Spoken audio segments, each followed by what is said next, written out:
controversial Islamic cleric Sheikh Ahmad Gumi has blamed two secessionist leaders, K¨‚׃ and Igboho, for the crisis in southern Nigeria. Both K¨Ł, leader of the indigenous people of Biafra, IPOB, and Igboho, who was calling for the self-determination of Yoruba people, are in detention. You see how this whole thing works. Why K¨Ł is being detained in Nigeria by the Department of State Services after his rendition from Kenya. Igboho is in Benin Republic prison following his arrest in the West African country while attempting to travel to Germany. Meanwhile, Gumi has on several occasions defended killer bandits, saying they should not be declared as terrorists. He has held meetings with many bandits in their strongholds in the northwest. According to Gumi, abductions and killings that have been linked to some Fulani Herdsmen in southern Nigeria are not enough reason for the agitators to seek self-determination. Gumi noted this during an online forum titled Islam and the Special Role of Religious Leaders in Peacemaking in the Banditry Crisis in Northwest Nigeria. The cleric said, "And another thing I noticed in the south is that there is a disparity between the level of education and know-how. And when you have such disparity, conflict can never end because people can hardly understand each other. So the Fulani debacle in the southern Nigeria, it is capitalized by the secessionist movement of K°ණł and Igboho as one of the causes of the agitation for separation. Evidentially, the crisis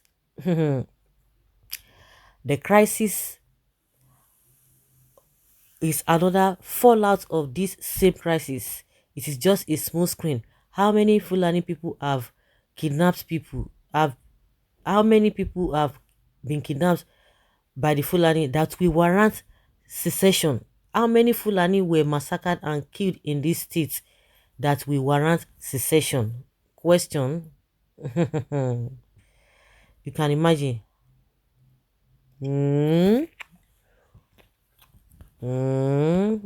What's boldness? Boldness. Read boldness. Okay. Wonders they say shall never end. I think this man speak the mind of North Southern people. This is a wake-up call. This Islamic cleric must be out of his mind. Were the agitations based mainly on kidnappings and killings? Gumi, even if it is one person, we don't even play with our blood. The ransom paid bandits in this north are borrowed abroad and paid by Nigerians in the form of VAT. The budget that runs in billions allocated to fighting bandits and Boko Haram are paid by Nigerians, thereby hindering progress and cause inflation. Herdsmen and farmers' crisis also cause food insecurities and government refuse ban on open grazing. Nigeria problems are running high, and without sincere approach, peace remain elusive. We are not like the northerners who don't have value for human lives. We are not going to wait for you to run us over before we react. Every soul counts. We don't even have Mama Jiri that stands for sacrificial goats in your place. One life in the south matters a lot. Southerners value human lives more than you. You value cows because I learned you treasure your cows more than human being. Lives are sacrosanct down south, while you see lives as nothing in your region. You can imagine the way this man talks. It's like something is really, really wrong. I'm thinking of what we are still doing with these people. Do we see the reason? Can you see it? My God, who is this man? What kind of infantry does he have? Because he has the backing of the federal government. That is why he can come out and be saying all manner of rubbish and nonsense. That's it. You can imagine, say, how many people have they even killed safe that they are now talking about secession. Thank God, as he's speaking, people are countering what he's saying. But unfortunately, the government continues to embarrass itself because they always look at him and look the other way when he vomits all this rubbish. They have embarrassing themselves in the sense that we know what would have happened or could have happened or would have happened if somebody from the south is vomiting this nonsense. We know that DSS would have done something. They would have locked him up. That is it. Those who have not even said 1/4 of what he's been saying, we know what has happened to them. The government will want to play to the gallery, but the government, from all indications, showing that they are part and parcel of this whole mess. How can somebody be defending that defending these bandits that give them land, give them enough money, by the time they do that, they will stop killing somebody who is killing somebody, which this man even attests to the fact that they are killing, that once they are being given all of those things, they will stop the killings. And you accept that these guys are killing people, and you are saying that they should not regard them as terrorists, they should not call them bandits, they should not call them criminals, they should not call them all manner of names, that they should just respect them, that they have reasons for doing that.